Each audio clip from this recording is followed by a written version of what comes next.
Society has a very specific script for how we are supposed to get older. We are expected to slow down, avoid unnecessary risks, and accept a life of quiet containment. But the acclaimed author Ruskin Bond wrote about someone who entirely rejected that script, his 62-year-old grandmother.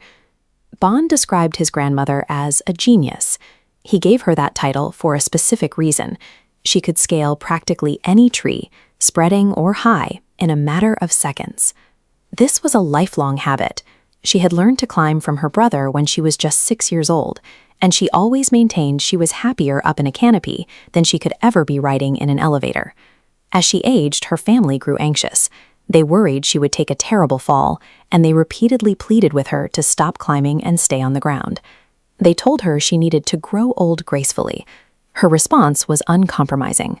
She would laugh and declare that she intended to grow old disgracefully and that she could do it better. Curious, philosophical, her stubbornness raises a difficult question. What happens to the human spirit when a desire for physical safety ends up suffocating our actual reasons for living? Eventually, the inevitable happened. One afternoon, while everyone else was away in town, she climbed a tree and realized she couldn't get back down. After she was safely rescued, the doctor was called. He took her temperature and issued a strict prescription: 1 quiet week in bed. For her relatives, this felt like a victory. They sighed with relief, tucked her in, and believed she was finally secure. This is a chart comparing physical risk with spiritual vitality. Often, when we optimize entirely for protection, we inadvertently destroy a person's quality of life.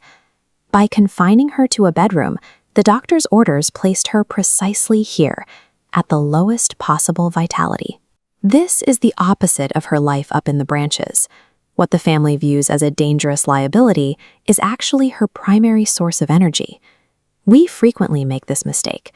We treat physical containment as a proxy for well-being, masking a kind of spiritual imprisonment under the guise of safety. While she lay confined to her bedroom, the natural world continued without her. Every breeze whispered of summer, showing leaves dancing through her window. Bond describes this period of mandated protection with a striking phrase. For his grandmother, it was a brief season in hell.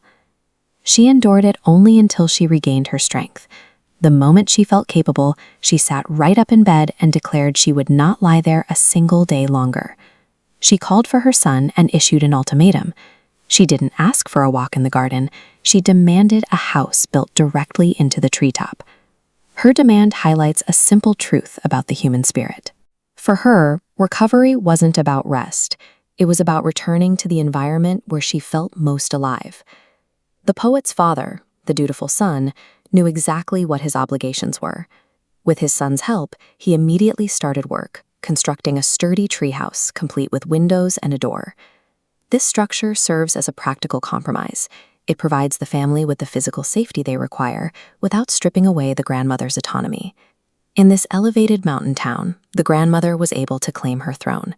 She moved up into the canopy permanently, sitting in state like a queen, drinking sherry and grape juice with her grandson every single day. Bond is widely known as a nature poet who centers his work on the hills where he lives. In this story, the canopy is more than a setting. It's a vital space portrayed as far more life-affirming than the indoor world. Bond's grandmother insisted on upholding her right to reside in a tree. Her story suggests that clinging to your personal source of joy and choosing to grow old disgracefully is the most important choice you can make.